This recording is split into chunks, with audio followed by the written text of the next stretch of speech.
Plus que quelques jours avant l'ouverture officielle de la 9e édition du Massa, le marché des arts du spectacle africain. 72 heures avant l'événement culturel du samedi 5 mars prochain, le commissaire général fait le point.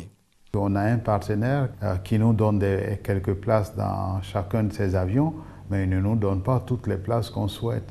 Donc il a fallu gérer cette situation en payant des billets complémentaires, de préférence sur les lignes.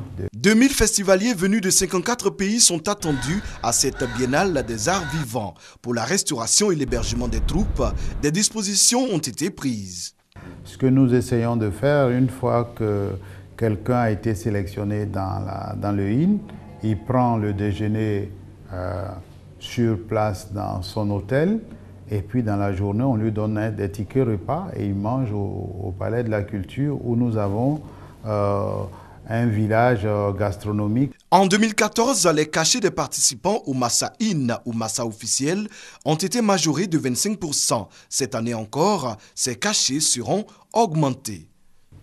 Mais à côté de cela, vous avez une partie des gens qui voulaient entrer dans le IN qui n'ont pas réussi. Ceux-là, quand ils viennent, ce qu'on leur donne, ce n'est pas un cachet, c'est un défraiement.